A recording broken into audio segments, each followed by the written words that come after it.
Tattoo वाला यह आदमी कोई आम इंसान नहीं है, बल्कि जापान के एक खतरनाक गैंग का लीडर है। उसने बहुत से लोगों को बेरहमी से मारा है। आज यह लड़की उसके कलेक्शन का अगला शिकार बनने वाली थी, लेकिन टैटू वाले इस आदमी को कोई अंदाजा नहीं था कि वह खुद अगला शिकार बनने वाला है। उसके गैंग के सभी सदस्यों को एक अजनबी ने पहले ही चुपचाप खत्म कर दिया था। खतरे का एहसास होते ही वह आदमी सारे पर्दे गिरा देता है। फिर हाथ में पिस्तौल लेकर वह अपने दुश्मन को ढूंढने के लिए सीढ़ियों से ऊपर जाता है। अचानक घर की सारी लाइटें बंद हो जाती हैं। उस पल उसे यह एहसास भी नहीं होता कि हत्यारा इतने समय से उसी के पीछे छिपा हुआ था। बिना किसी चेतावनी के उसके गले में एक तार कस जाता है। वह दर्द से तड़पता है और कुछ ही पलों में उसकी मौत हो जाती है। इस बेरहम कातिल का नाम किम है। वह कोरिया का रहने वाला है और पिछले 8 सालों से जापान में रह रहा है। 8 साल पहले किम साउथ कोरिया का एक सीक्रेट एजेंट था, लेकिन अचानक उसकी पूरी संस्था अनऑर्गेनाइजेशन बंद कर दी गई। सारे सबूत मिटाने के लिए अनऑर्गेनाइजेशन ने हर एक एजेंट को खत्म करने का फैसला किया। उसी वक्त किम के बॉस ने उसे अपनी जान बचाकर भागने की चेतावनी दी। भागने से पहले किम अपनी प्रेमिका से आखिरी बार मिलने गया। उनकी विदाई के बाद जैसे ही लिफ्ट का दरवाजा खुला, ऑर्गेनाइजेशन के आदमियों ने उस पर हमला कर दिया, लेकिन उन्हें कोई अंदाजा नहीं था कि उनका सामना किससे होने वाला है।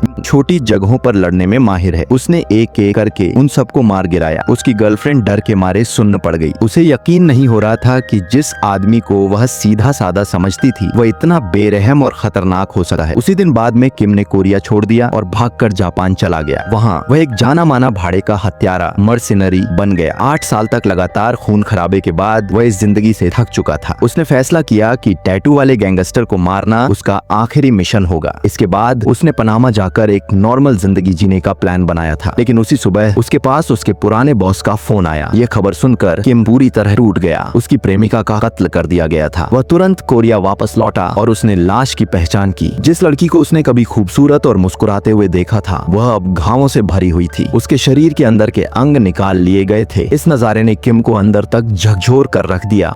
फिर एक और खौफनाक सच सामने आया। उसके पुराने बॉस ने बताया कि 8 साल पहले जब किम कोरिया से गया था, तब उसकी गर्लफ्रेंड प्रेग्नेंट थी। बाद में वह थाईलैंड चली गई, अकेले ही उनके बच्चे को जन्म दिया और खुद ही उसे पाला। लेकिन अब उनकी बेटी कहीं मिल नहीं रही थी। किम ने अपनी प्रेमिका और बच्ची की एक फोटो देखी, जिससे उसकी आंखों में आंसू आ गए। अब उसने फैसला किया कि वह अपनी बेटी को ढूंढने और अपनी प्रेमिका की मौत का बदला लेने थाईलैंड जाएगा। इसी बीच टैटू वाले गैंगस्टर के अंतिम संस्कार में उसका छोटा भाई पहुंचा। उसका नाम रे था, जो एक बहुत ही बेरहम कातिल था। ये आदमी इतना क्रूर था कि वह अपने दुश्मनों को उल्टा लटका देता था और उन्हें तड़पा तड़पा कर मारता था। अब उसका सिर्फ एक ही मकसद था कि किम को भी वही दर्द दे जो उसके भाई ने सहा था। लेकिन जैसे ही रे थाईलैंड पहुंचा, एक लोकल गैंग ने उसे लालच देकर एक घर में फंसा लिया। वे उसे कोई सीधा साधा टूरिस्ट समझने की गलती कर बैठते हैं। उन्हें इस बात का जरा भी अंदाजा नहीं है कि उनका सामना मौत के देवता जैसे किसी इंसान से हो रहा है। रे बहुत शांति से अपनी तलवार और चाकू बड़ी बेरहमी और सटीकता से चलाता है और एक के बाद एक अपने दुश्मनों को काटता जाता है। गोदाम में मौजूद सारे गुंडे अपनी ही मौत की तरफ दौड़ पड़ते हैं। चीखने की आवाजें। उस पल रे किसी आम इंसान की तरह नहीं, बल्कि किसी शैतान की तरह लड़ता है, जैसे उसे कत्ल करने में मजा आ रहा हो। कुछ ही पलों बाद रे खून से लथपथ होकर गोदाम से बाहर निकलता है और उसका अगला निशाना किम है। दूसरी तरफ किम आखिरकार उन लोगों को ढूंढ निकालता है जिन्होंने उसकी पत्नी के साथ दरिंदगी की थी। ये लोग खुद को रियल एस्टेट एजेंट बताते हैं, लेकिन असल में ये बेहद खतरनाक अपराधी हैं जो अमीर लोगों को अपना शिकार बनाते हैं। किम की पत्नी भी उन्हीं का शिकार हुई थी। जब उन्हें पता चला कि वह अमीर है, तो उन्होंने उसकी बेटी को फिरौती के लिए किडनैप करने के लिए नैनी आया के साथ मिलकर साजिश रची। लेकिन जैसे ही उन्हें पैसे मिले, इन राक्षसों ने अपनी असली नीयत दिखा दी। उन्होंने बच्ची को अंगों की तस्करी करने वालों ऑर्गन ट्रैफिकर्स को बेच दिया। किम को समझ आ जाता है कि ऐसे लोग इस दुनिया में जीने के लायक नहीं है। बिना कोई इमोशन दिखाए वह उस आदमी की उंगलियां काट देता है और अपनी बेटी के बारे में जानकारी मांगता है। लेकिन जो जवाब उसे मिलता है वह उसे चकनाचूर कर देता है। वह आदमी कहता है, नैनी ने तुम्हारी बेटी को मार डाला। यह सुनकर किम पूरी तरह टूट जाता है। यह दर्द उसे ऐसा लगा है जैसे किसी ने उसके दिल में चाकू घोंप दिया हो। इसके बाद वह उस घटिया इंसान को जिंदा नहीं छोड़ता। लेकिन कहानी अभी खत्म नहीं हुई है। अगला नंबर उस दुष्ट नैनी का है। किम बिना कोई समय बर्बाद किए जल्दी से उन्हें ढूंढ निकालता है। वह पति पत्नी दोनों को कुर्सियों से बांध देता है। किम उस आदमी का हाथ पकड़ता है और उसकी पत्नी की आंखों आंखों के सामने ही उसकी उंगली काट देता है। वह औरत डर के मारे कांपने लगती है। दहशत में आकर वह आखिरकार सच उगल देती है। किम की बेटी अभी भी जिंदा है। नैनी ने उसे थाईलैंड में ऑर्गन ट्रैफिकर्स को बेच दिया था। हालांकि एक दिक्कत है, किम को थाई भाषा नहीं आती, इसलिए वह जोजी नाम के एक अजीब लेकिन चालाक आदमी को काम पर रखा है। जोजी एक ऐसा इंसान है जो पैसों के लिए कुछ भी कर सकता है। वह अपना जेंडर चेंज कराने का नाटक करता है और ऑर्गन खरीदने वाले का रूप बनाता है। वे दोनों एक साथ थाईलैंड जाते हैं। तस्कर उन्हें एक ऐसी बिल्डिंग में ले जाते हैं जहाँ कई मासूम बच्चों को बंदी बनाकर रखा गया है। ट्रैफिकर्स कहते हैं कि खरीदार जिस भी बच्चे को चुनेंगे वे उसके अंग बेच सकते हैं। वे किम से कहते हैं कि वह अपनी पसंद का कोई भी बच्चा चुन ले। किम ध्यान से हर एक बच्चे को देखता है, लेकिन उसकी बेटी कहीं नहीं मिलती। वो बेचने वालों से कहता है, मुझे एक कोरियन लड़की का ऑर्गन चाहिए। वे जवाब देते हैं, कल एक कोरियन लड़की थी, लेकिन किसी ने पहले ही उसके ऑर्गन खरीद लिए हैं। उसे सर्जरी के लिए भेज दिया गया है। किम का दिल बैठ जाता है। वह दरवाजा तोड़ देता है और बच्चों को एक तस्वीर दिखाता है और पूछता है कि क्या उन्होंने इस लड़की को देखा है। तभी एक लड़का धीरे से कहता है, हाँ, वह मेरे साथ ही एक कार में आई थी, लेकिन उसे पहले ले जाया गया। किम उस लड़के की शर्ट उठाता है और एक गहरा सर्जरी का निशान देखता है। इसका मतलब है कि लड़के के शरीर से पहले ही एक ऑर्गन निकाला जा चुका है। यह नजारा किम को अंदर तक हिलाकर रख देता है। उसका गुस्सा 7वें आसमान पर पहुंच जाता है। तभी अचानक दरवाजे पर गुंडे आ जाते हैं। किम एक भी पल बर्बाद नहीं करना चाहता। कुछ ही सटीक वर्ड से वह अपने सामने खड़े सभी गुंडों को मार गिराता है। फिर वह बाकी बच्चों से पूछता है, मेरी बेटी को कहाँ ले जाया गया है। तभी वही लड़का जिसने पहले मदद की थी आगे आता है और एक जगह का नाम बताता है। वह कहता है कि उसे सर्जरी के लिए वहाँ ले जाया जाएगा। किम उस बच्चे को अपने साथ ले जाने ही वाला होता है कि अचानक कॉरिडोर के आखिर में एक लाश पड़ी दिखाई देती है। असल में रे पहले ही वहाँ पहुँच चुका था। बिना देर किए किम उस बच्चे को जोजी को सौंपता है। उसे उसके साथ भागने के लिए कहता है और पीछे मुड़ जाता है। अब दो राक्षस आमने सामने खड़े हैं। उनका हर एक वार जान लेने के लिए है। दोनों में से कोई भी एक पल के लिए भी नहीं हिचकिचाता, लेकिन किम जानता है कि उसकी बेटी अभी भी खतरे में है। वह लड़ाई को खींचना नहीं चाहता। मौका देकर वह रे को कॉरिडोर से बाहर धकेल देता है। फिर वह जोर से दरवाजा बंद करता है और उसे लॉक कर देता है। बाहर रे गुस्से में अपने दांत पीसता है। किम एक खिड़की तोड़ता है, बाहर कूदता है और भाग निकलता है। समय बाद वह उस जगह पर पहुंचता है जिसका नाम उस बच्चे ने बताया था। बिल्डिंग के सामने रुककर वह अंदर देखने के लिए सामने वाली इमारत पर चढ़ जाता है। तभी वह पहली बार अपनी बेटी को देखता है। किम की आंखें आंसुओं से भर जाती हैं, लेकिन खुशी का यह पल ज्यादा देर तक नहीं रहता। गुंडे जल्दी से उस बच्ची को एक कार में डालते हैं और उसे ऑन ऑपरेशन सेंटर की तरफ ले जाते हैं। किम तुरंत एक कार स्टार्ट करता है और उनका पीछा करने लगता है। इसी बीच रे को एहसास होता है कि किम को हराना आसान नहीं होगा। रास्ते में वह एक हथियारों की दुकान पर रुकता है। दुकानदार घमंड से कहता है, मैं ऐरे गैरे किसी को भी हथियार नहीं बेचता। रे शांति से जवाब देता है, मैंने अभी तक कुछ मांगा भी नहीं है। अगले ही पल दुकान में सन्नाटा छा जाता है क्योंकि दुकानदार पूरी तरह से चित हो चुका है। रे हथियार और ग्रेनेड लेकर वहाँ से निकलता है। अब वह और भी ज्यादा खतरनाक हो गया है। किम अपनी बेटी को ले जा रही गाड़ी का पीछा करता रहता है, लेकिन अचानक रे हाथ में हथियार लिए बीच सड़क पर आ जाता है। बिना किसी हिचकिचाहट के वह अंधाधुंध गोलियां चलाने लगा है। अब किम के पास भागने के अलावा कोई चारा नहीं है। जल्दी से कार घुमाता है और तेजी से निकल जाता है। रे भी अपनी कार घुमाता है और किम का पीछा करने लगा है। अचानक पुलिस की दो गाड़ियां रास्ता रोक लेती हैं। रे उसके पीछे है और पुलिस सामने है। हर तरफ दुश्मन है। किम तुरंत समझ जाता है कि पुलिस रे से कम खतरनाक है। वह जानबूझकर गाड़ी ऐसे घुमाता है कि रे का रास्ता पुलिस से टकरा जाए और खुद सड़क चीरते हुए बचकर निकल जाता है। रे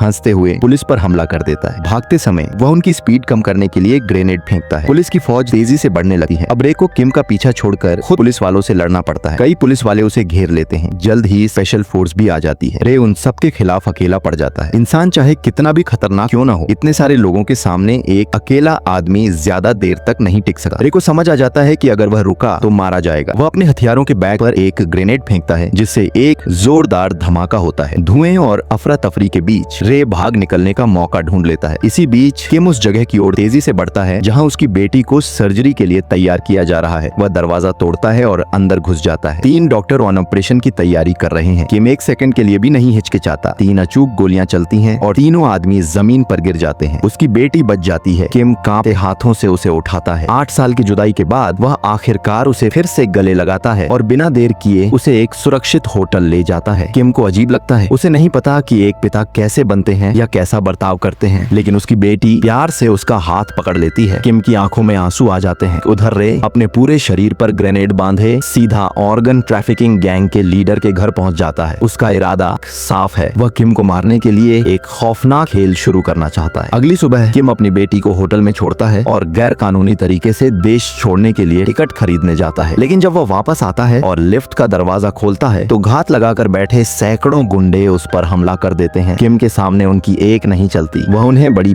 बेरहमी और ताकत से पीटना शुरू कर देता है। लिफ्ट काम की नहीं रहती। किम लगातार सीढ़ियों की तरफ बढ़ता है। गुंडे मधुमक्खियों की तरह टूट पड़ते हैं, लेकिन किम पीछे नहीं हटा। अब उसके लिए सिर्फ एक ही चीज मायने रखती है, अपनी बेटी तक पहुंचना। वह अपने रास्ते में आने वाले हर इंसान को काट गिराता है। आखिरकार सारे गुंडे जमीन पर पस्त पड़े होते हैं। खून से लथपथ किम अपनी बेटी के कमरे की तरफ बढ़ता है। वह दरवाजा खोलता है और तुरंत एक जाल में फंस जाता है। यह रे का असली प्लान था। इस बार बचने का कोई रास्ता नहीं है। एक गुंडा पीछे से उस पर हमला करता है, उसे जमीन पर गिरा देता है और उसे जकड़ लेता है। कांपती हुई आवाज में किम सिर्फ एक ही बात कहता है, मेरी बेटी को छोड़ दो, मुझे जो चाहे सजा दे दो। लेकिन रे हंसता है। उसकी आंखों में इंसानियत का कोई नामो निशान नहीं है। वह सिर्फ किम को ही नहीं बल्कि उसके पूरे खानदान को मिटा देना चाहता है। किम गुस्से में उठने की कोशिश करता है, लेकिन उस पर पीछे से फिर हमला किया जाता है। इस बार वह बेहोश हो जाता है। रे अपने सभी आदमियों को वापस भेज देता है। वह इस आखिरी खेल का मजा अकेले लेना चाहता है। वह किम को एक खास जगह पर ले जाने का हुक्म देता है और उसकी बेटी को भी एक सूटकेस में बंद करके साथ ले जाया जाता है। उसके लिए यह सिर्फ बदला नहीं है, यह एक खेल है और आखिरी राउंड शुरू होने वाला है। जब रे अपनी आखिरी बदले की तैयारी करते हुए किम को ले जा रहा होता है, तब जोजी बेसमेंट से यह सब देख लेता है। वह अपनी कार तेजी से आगे बढ़ाता है और रे की गाड़ी में टक्कर मार देता है। गाड़ी हवा में पलट जाती है और किम आजाद हो जाता है। बिना रुके किम एक शॉर्टकट लेता है। अब उसके दिमाग में सिर्फ और सिर्फ उसकी बेटी है। कुछ ही पलों में वह रे की कार का रास्ता रोक लेता है। वह सीधे शीशे पर गोली चलाता है। शीशा चकनाचूर हो जाता है और किम चलती गाड़ी में कूद जाता है। कार के अंदर एक भयंकर लड़ाई शुरू हो जाती है। दोनों के बीच जोरदार भिड़ंत होती है। हालांकि किम पास की लड़ाई क्लोज कॉम्बैट का मास्टर माना जाता है, लेकिन रे भी कोई आम दुश्मन नहीं है। दोनों में से कोई भी एक दूसरे को पूरी तरह से नहीं हरा पाता। सड़क पर आने वाली हर चीज को कुचलते हुए कार एक किनारे से टकराकर पलट जाती है। किम तुरंत सूटकेस की तरफ दौड़ता है। वह देखता है कि उसकी बेटी जिंदा है, लेकिन उसी पल रे उसकी पीठ में चाकू घोंप देता है। फिर भी किम रुकता नहीं है। कांपते हाथों से वह एक ग्रेनेड पकड़ता है और उसे कार के नीचे फेंक देता है, जिससे एक बड़ा धमाका होता है। गाड़ी कई बार पलटी है। किम अपनी पूरी ताकत से अपनी बेटी को पकड़े रहता है, उसे बचाने की कोशिश करता है। तभी जोजी आता है और बच्ची को सुरक्षित बाहर निकाल लेता है, लेकिन रे अभी भी जिंदा है। वह किम पर बार बार चाकू से वार करता है। किम अब लड़ नहीं रहा है, वह सिर्फ अपनी बेटी को देख रहा है। उसकी आंखों में पछतावा, माफी और प्यार भरा है, जैसे वह उसे आखिरी बार अपने दिल में बसा लेना चाहता हो। आखिरकार किम अपने बंधे हुए हाथों से एक ग्रेनेड की पिन निकाल देता है। ग्रेनेड जमीन पर गिरता है। दोनों बेरहम कातिल जो कभी खुद को शैतान समझते थे, हमेशा के लिए खामोश हो जाते हैं। फिल्म यहीं खत्म होती है। अब हमें बताएं कि आपको फिल्म कैसी लगी और आप इसे 5 में से कितने स्टार देंगे। अगर आपको वीडियो पसंद आया तो चैनल को सब्सक्राइब करना ना भूलें और इसे लाइक और शेयर करें। आपका सपोर्ट मुझे ऐसे और वीडियो बनाने के लिए मोटिवेट करता है। शुक्रिया दोस्तों, मिलते हैं अगले वीडियो में।